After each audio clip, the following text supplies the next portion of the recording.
नमः संस्कृता साथियों, मैं पुष्पा यादव आप सभी साथियों का अपने चैनल लक्ष्य संस्कृतम में हार्दिक स्वागत करती हूँ। साथियों, हम अध्ययन कर रहे थे टीजीटी सिलेबस में जो हमारा डॉक्टर बाबूराम सक्सेना द्वारा रचित जो ग्रंथ हमारा संस्कृत व्याकरण प्रवेशिका है, उसी के आधार पे संधि प्रकरण में हम व्यंजन संधि का अध्ययन कर रहे थे। तो व्यंजन संधि में साथियों हम इससे पहले जो है एक संधि चर्त संधि पढ़ाए थे। तो चर्त संधि का जो है वो एक वार्तिक है वा पदांतर वा वसाने। तो साथियों आइए हम चर्त संधि का जो है पहले एक बार फिर से देख लेते हैं कि चर्त संधि हमारा क्या कहता है।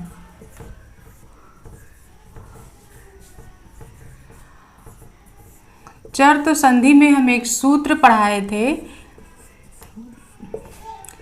खरिचा।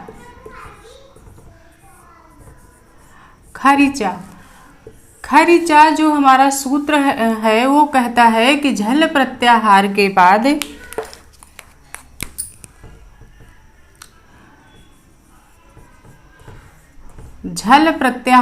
बाद यदि खर प्रत्याहार का वर्ण आवे तो झल के स्थान पर चर आदेश हो जाता है। यही इस संधि की परिभाषा है। इसकी परिभाषा और उदाहरण हम इसके अगले वीडियो में बता चुके हैं। तो इसका जो ये झल में झल प्रत्याहार के बाद यदि खर प्रत्याहार का वर्ण आए तो चर आदेश, यानी झल धन खर बराबर चर। यही इसकी परिभाषा है चर्त संधि का कि झल के बाद खर प्रत्याहार का अगर वर्ण आता है तो इस झल वर्ण के स्थान पे चर आदेश हो जाता है, यानी हर वर्ग का पहला वर्ण चर प्रत्याहार के अंतर्गत आता है। हमने इसको समझा भी दिया था। तो झल के स्थान पे क्या हो जाता है? चर हो जाता है। जैसे हमने इसके उदाहरण में भी बताया था, सुहित धन क्रीडति।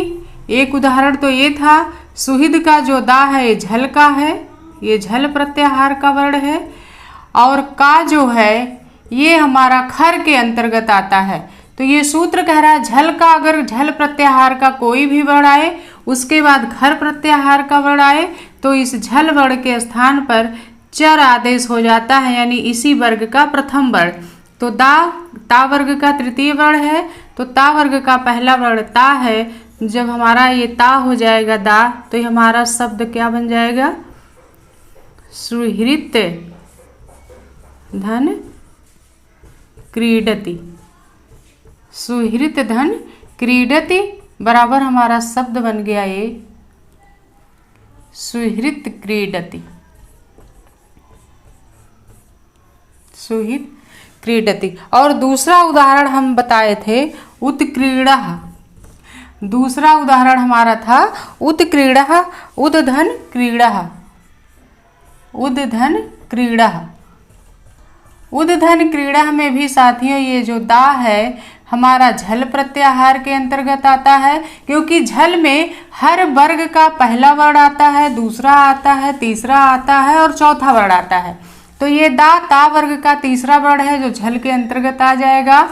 और क्रीड़ा में जो एक का है ये खर का है, खर प्रत्याहार का वर्ण है, क्योंकि खर प्रत्याहार में हर वर्ग का पहला और दूसरा वर्ण आता है। तो ये का वर्ग का पहला वर्ण खा है। तो कह रहे हैं यदि झल के बाद खर प्रत्याहार का वर्ण आए तो झल के स्थान पे चर हो जाएगा। तो इस दा जो है झल प्रत्याहार का वर्ण है, तो इस दा के स्थान पे चर होगा, यानी इसी दा का जो ता वर्ग का वर्ण दा है इसका प्रथम वर्ण ता हो जाएगा। जब ता हो जाएगा तो ये हमारा शब्द बन जाएगा क्या? उद दा के जगह पे ता हो गया उत धन क्रीड़ा।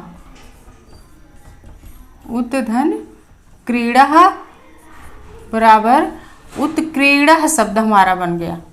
किस सूत्र का नियम लगा यहाँ? खरिचा सूत्र से हमारा उत्क्रीड़ा और सुहित क्रीडति रूप सिद्ध हुआ। इतना हम अगले वीडियो में बता चुके हैं। अब आज उसके आगे और दिया है कि यदि झल के बाद कोई भी वर्ण आए तो झल के स्थान पर चर आदेश विकल्प से होता है। इसका अगला जो वार्तिक सूत्र है खरीचा का वार्तिक सूत्र है। इस खरीचा का एक सूत्र है वार्तिक,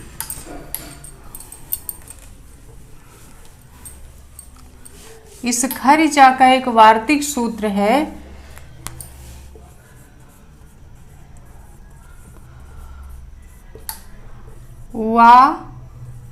वसाने है,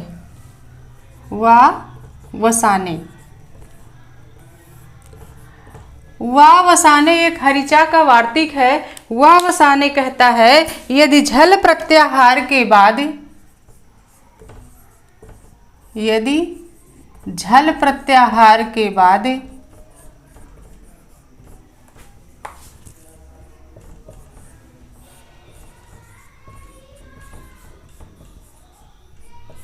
झल प्रत्याहार के बाद कोई भी वर्ण ना हो,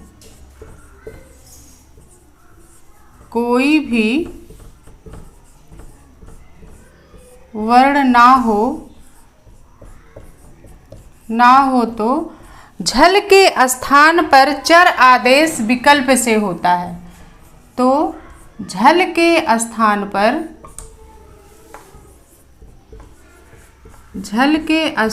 पर चर आदेश किससे होता है? विकल्प से होता है।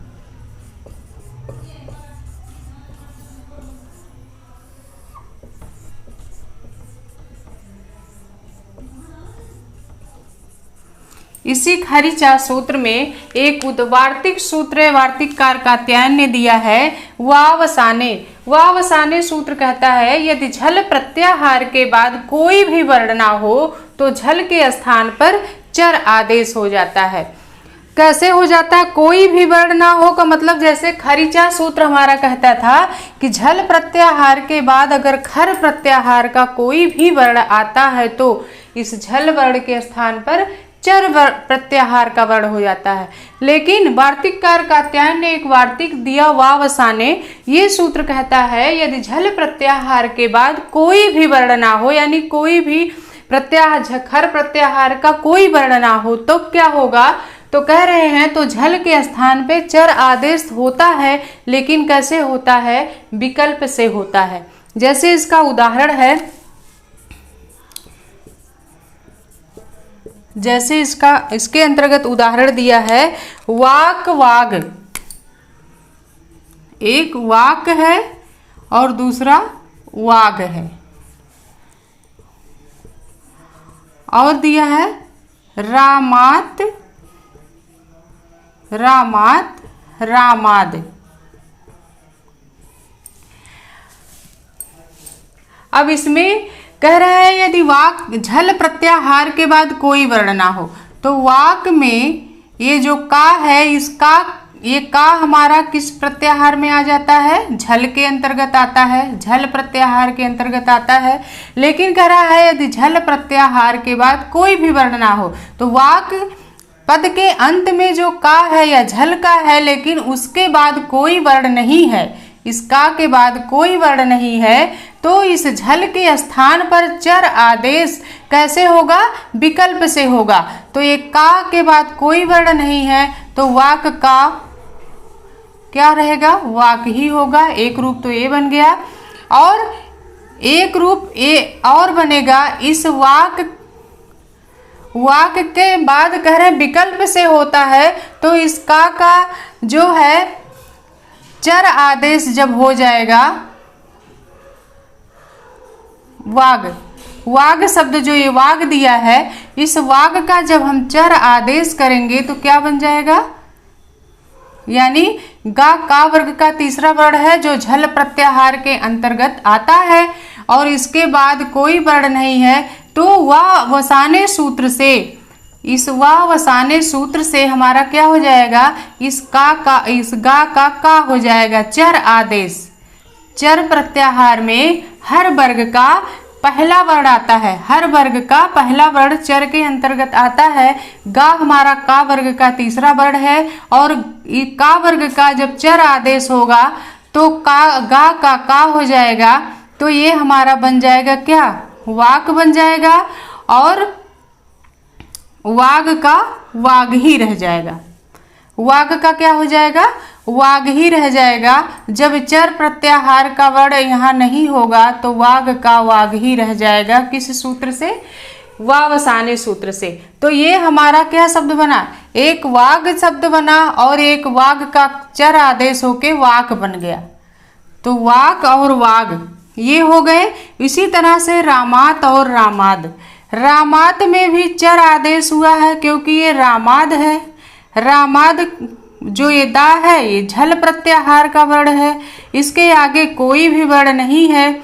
तो किस सूत्र से, वावसाने सूत्र से इस दा का क्या हो जाएगा, चर आदेश जब हो गया दा का, तो दा का चर आदेश जब हुआ तो दा ता वर्ग का वर्ण है, तो ता वर्ग का पहला वर्ण ता है।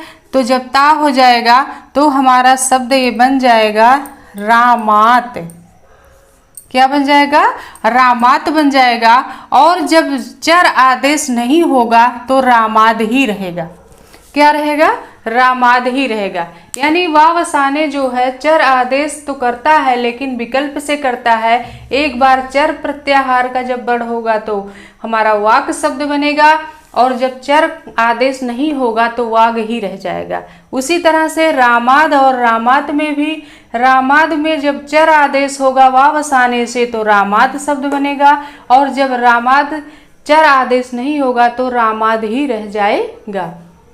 तो खरिचा में यही ये वार्तिक था, ये बच गया था कल, इसको हमने आज समझा दिया है।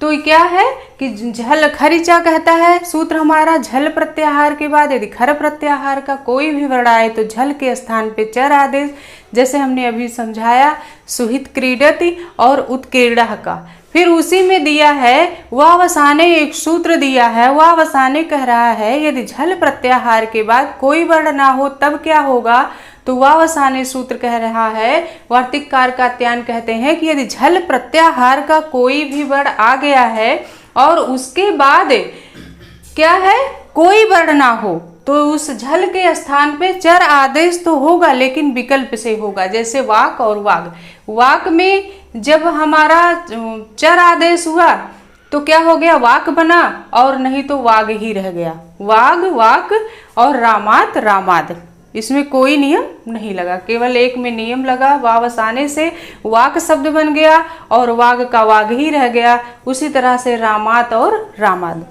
फिर हमारा अगली संधि हमारी है साथियों, अगली संधि हमारी है छत्तो संधि।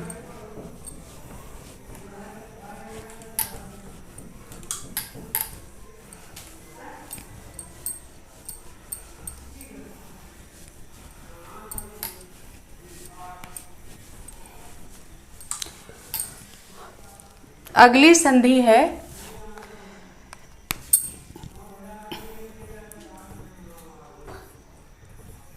छत्तो संधि। छत्तो संधि का जो सूत्र है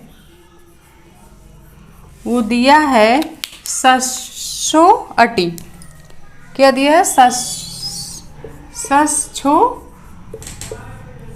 अटी, सशो अटी दिया है।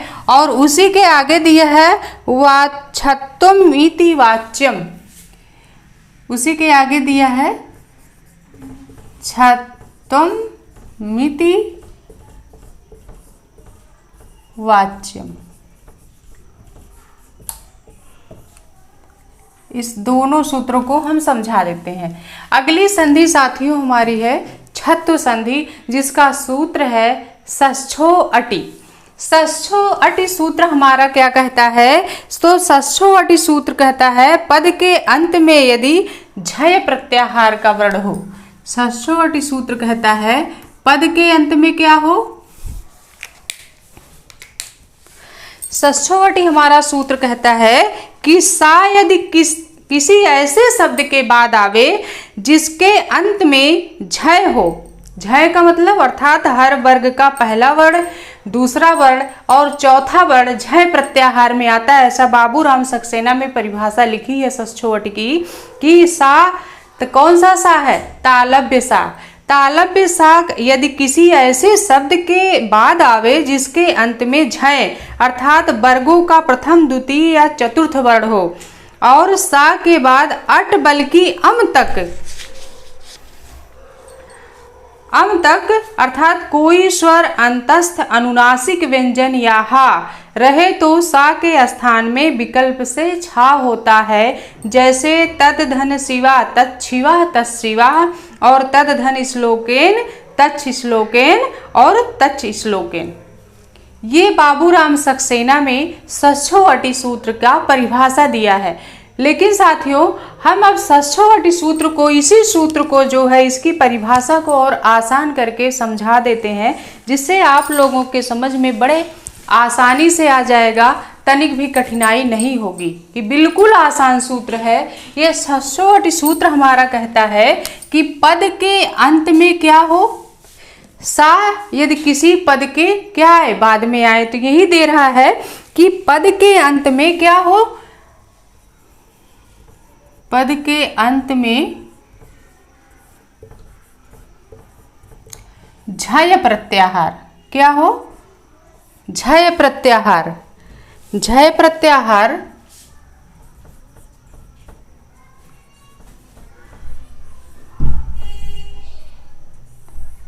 झय प्रत्याहार के बाद, झय प्रत्याहार के बाद क्या है, तालव्य सा। झय प्रत्याहार के बाद तालव्य सा आए और बाद में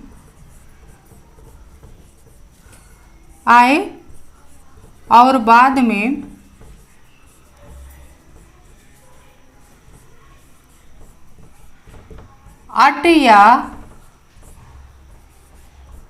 अल प्रत्याहार, जिसमें लिखा है अम प्रत्याहार। अम ना कह के आप अल ले लीजिए, यानी आ से है, आयुड़ के आ से लेकर के हल्के ला तक के सारे प्रत्याहार। अट या अल प्रत्याहार क्या हो, का वर्ण आए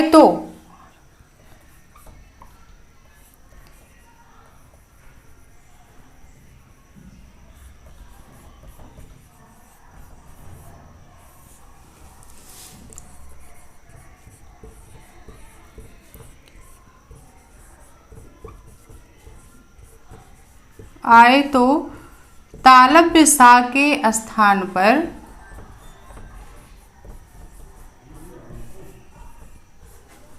छा आदेश,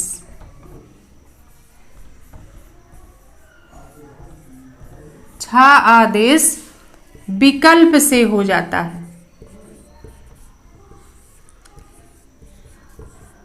विकल्प से हो जाता है।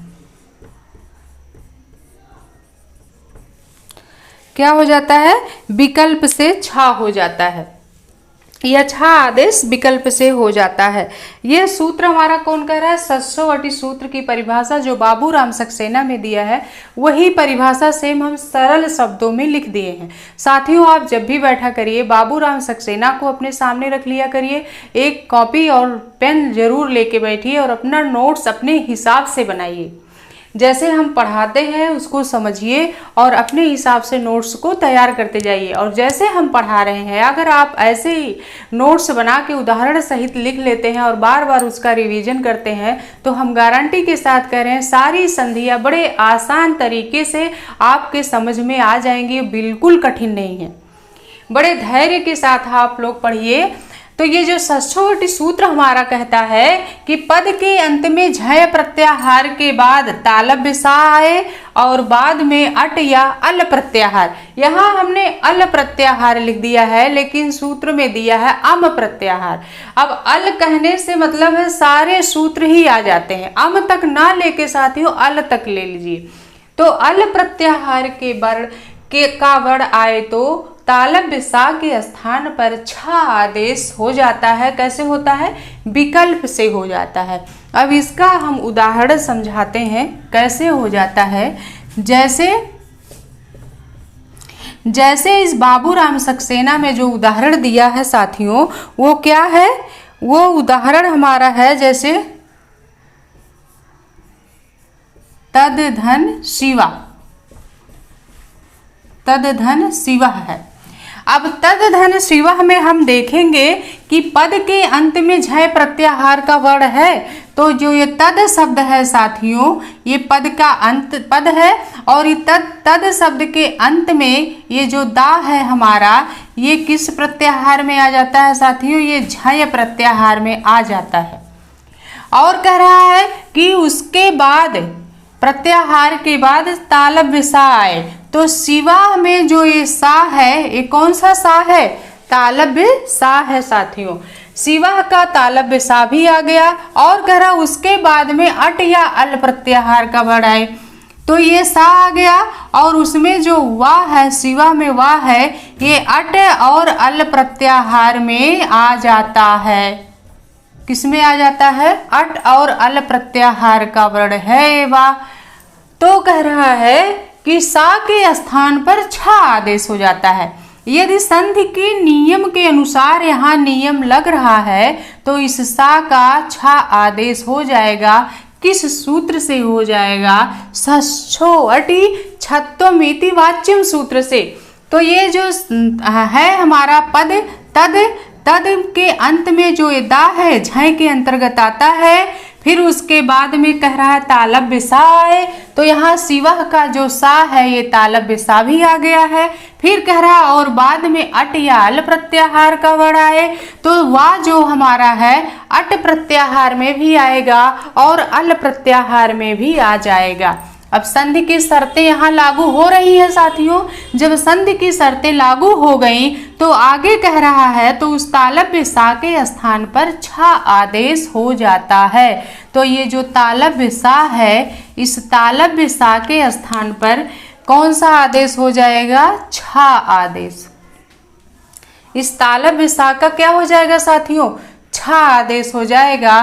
किस सूत्र से हो जाएगा? तो सच्छो अटि सूत्र से। सच्छो अटि सूत्र से हमारा इस तालव्य सा का छा आदेश हो रहा है, क्योंकि संधि के शर्तों के अनुसार सारे नियम यहाँ लग रहे हैं तद धन शिवा में। तद का जो अंतिम पद, तद का जो दा है, ये झय का वर्ण है। कह रहा उसके बाद यदि तालव्य सा आए, तो शिवा का जो ये सा है तालव्य सा है। और कह रहा उसके बाद अट और अल प्रत्याहार का वर्ण आए, तो वह जो हमारा है ये किस प्रत्याहार का वर्ण है? अट और अल दोनों में आ जाता है। तो सच्छो अटि सूत्र से इस तालव्य सा के स्थान पे छा आदेश हो गया। जब छा आदेश हो गया साथियों, तो हमारा शब्द क्या बन गया? तद धन छिवह बन गया। तद धन छिवह बन गया। क्या बन गया? तद धन छिवह बन गया। जब तद धन छिवह बना, किस सूत्र से? सच्छो अटि सूत्र से। अब यहाँ तद छिवह जब हमारा बन गया, तो यहाँ एक सूत्र और लग रहा है। यहाँ कौन सा सूत्र लग रहा है? इसके पहले हमने बढ़ाया है आपको, अस्तोश्चुनाश्चुः, अच्युत संधि का नियम यहाँ लगेगा, क्योंकि ये जो दा हमारा है किस वर्ग का वर्ण है? ये दा हमारा ता वर्ग का वर्ण है। उसके बाद ये छा हमारा किस वर्ग का वर्ण है? चा वर्ग का वर्ण है। तो अस्तोश्चुनाश्चुः सूत्र हमारा कहता है कि पद के अंत में यदि तंत सा या ता वर्ग का कोई भी वर्ण आए, उसके बाद तालव्य सा या चा वर्ग का कोई भी वर्ण आए, तो ता वर्ग के स्थान पर चा वर्ग हो जाता है, और दंत सा यदि आया है तो उसका तालव्य सा हो जाता है, और यदि ता वर्ग का कोई भी वर्ण आता है तो उसके स्थान पे चा वर्ग का वर्ण हो जाता है। तो यहाँ हमारा अस्तोश्चुनाश्चुः संधि का नियम लग रहा है, क्योंकि ये दा हमारा किस वर्ग का वर्ण है? ता वर्ग का तीसरा वर्ण है, ता था दा। और ये छा हमारा किस वर्ग का वर्ण है? चा वर्ग का दूसरा वर्ण है। तो अस्तोश्चुनाश्चुः संधि के नियम के अनुसार यदि ता वर्ग के बाद चा वर्ग का वर्ण आता है, तो ता वर्ग के वर्ण के स्थान पर चा वर्ग का वर्ण हो जाता है। तो इस सूत्र के अनुसार अस्तोष चुनास चुह सूत्र से क्या हो जाएगा, इस दा का चा वर्ग हो जाएगा। तो ये दा हमारा ता वर्ग का कौन सा वर्ण है, तीसरा वर्ण है, ता था दा। तो हमारा चा वर्ग का जो ये छा है चा वर्ग का वर्ण है, तो इस दा के स्थान पर चा वर्ग का तीसरा वर्ण हो जाएगा। क्या हो जाए, तो इस दा के स्थान पे चा वर्ग का वर्ण हो जाएगा। कौन सा वर्ण हो जाएगा, चा हो जाएगा, पहला वर्ण हो जाएगा। जब दा के स्थान पर पहला वर्ण हो गया तो हमारा ये शब्द बन गया तच धन छिवा, तच धन छिवा। और जब हम तच छिवा सस्सोवटी सूत्र का नियम नहीं लगाएंगे साथियों, तब हमारा ये शब्द बन जाएगा तच धन शिवा। केवल अच्युत संधि का नियम लग जाएगा, इस दा के स्थान पे चा होकर तच धन शिवा बन जाएगा। और जब सस्सोवटी सूत्र लगेगा तो इस तालव्य सा का छा हो जाएगा, फिर यहाँ अच्युत संधि का नियम लग के चा होके तच छिवा बना। यह तच छिवा किस सूत्र से बना, सस्सोवटी सूत्र से। और जब तच छिवा का अभाव होगा, अभाव पक्ष में ये क्या बन जाएगा, यानी जब तच छिवा सस्सोवटी सूत्र का नियम नहीं लगेगा साथियों, तब तच शिवा बनेगा। क्या बनेगा, तच धन तच शिवा बनेगा। तो ये किस सूत्र से बन रहा है, सस्सोवटी सूत्र से बन रहा है। वैसे तो यहाँ हम डायरेक्ट अस्तोष चुनाश्चु का नियम लगा के चा कर दिए हैं, लेकिन यहाँ जो है एक संधि का नियम और लग जाता है, खरी चा का। यहाँ पहले दा के स्थान पे अगर हम करें तो तीसरा वर्ण होगा, दा तीसरा वर्ण है ता वर्ग का, तो इस दा के स्थान पे चा वर्ग का तीसरा वर्ण जा हो जाएगा। और जब जा हो जाएगा तब पुनः खरी चा सूत्र लगेगा। खरी चा सूत्र हमारा कहता है कि खरी चा झल के बाद यदि खर प्रत्याहार का वर्ण आता है तो झल के स्थान पे चर आदेश होता है। झल धन खर बराबर चर, तो चर आदेश हो जाता जब, तो जा के स्थान पे चा हो जाता। लेकिन हमने डायरेक्ट यहाँ केवल एक ही संधि लगा दी, अस्तोष चुनाश्चु। अस्तोष चुनाश्चु सूत्र का नियम लग के दा के जगह चा होके तच छिवा। और सस्सोवटी सूत्र का जब यहाँ अभाव होगा तो सा का जब छा नहीं होगा तो तच शिवा रूप ही बनेगा। जितना आ गया समझ में।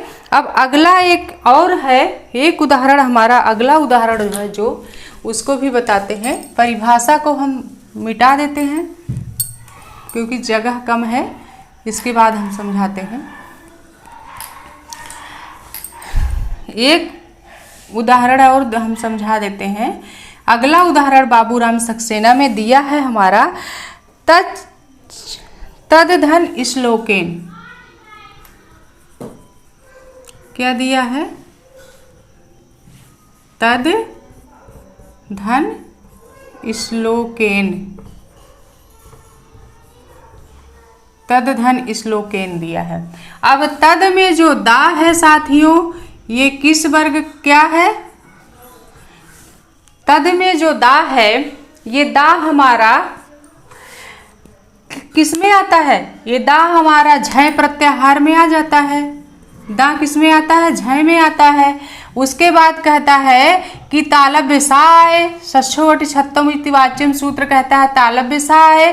तालव्य सा के बाद क्या है, अट या अल प्रत्याहार का कोई भी वर्ण आ जाए तो ये ला जो है आयुड़ के आ से लेकर के हल के ला तक के सारे व्यंजन वर्ण आ जाते हैं अल में।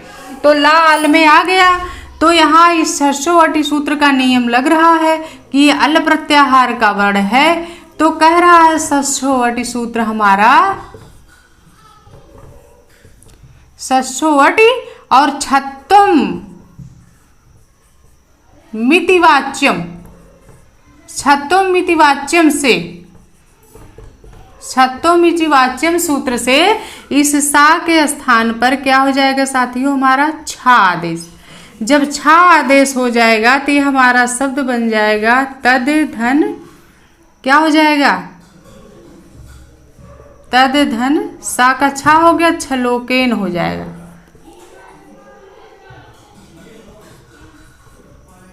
छलोकेन हो जाएगा।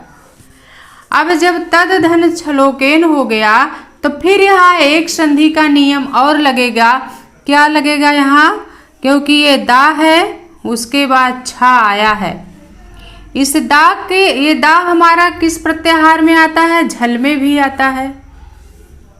यहाँ एक संधि ये लगेगी अस्तोष चुनाशु। यहाँ अस्तोष चुनाशु संधि का नियम तब लग जाएगा। यहाँ अस्तोष चुनाशु संधि हमारा कहता है यदि ता वर्ग के बाद चा वर्ग का कोई भी वर्ण आ जाता है तो ता वर्ग के स्थान पर चा वर्ग का वर्ण हो जाता है। तो ये दा जो है हमारा ता वर्ग का वर्ण है और ये छा हमारा किस वर्ग का है? चा वर्ग का वर्ण है। तो अस्तोष चुनाशु सूत्र से साथियों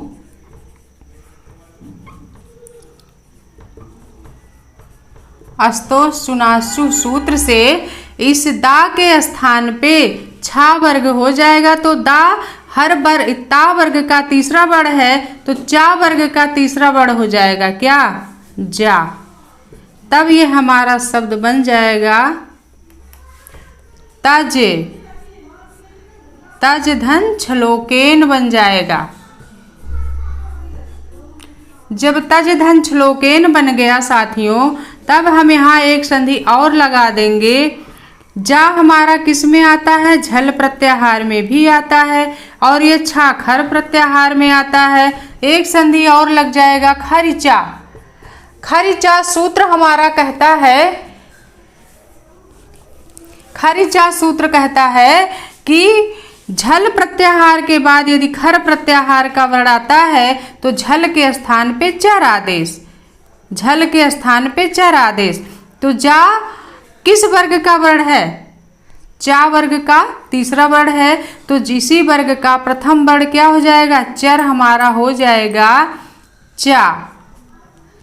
चा हो जाएगा क्योंकि हर वर्ग का पहला वर्ण साथियों चर प्रत्याहार में आता है। तो यहाँ जब चा हो गया तो ये हमारा शब्द क्या बन गया? तच। तच छलोकेन हो गया। तच छलोकेन हो गया। और जब षष्ठोवटी सूत्र का नियम नहीं लगेगा तब हमारा ये शब्द बनेगा तच श्लोकेन। क्या बनेगा? तच श्लोकेन। यानी एक रूप तो षष्ठोवटी से बना हमारा तच,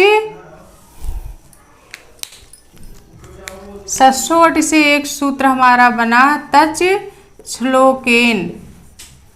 एक रूप ये हो गया और दूसरा रूप हमारा क्या बना? तच श्लोकेन।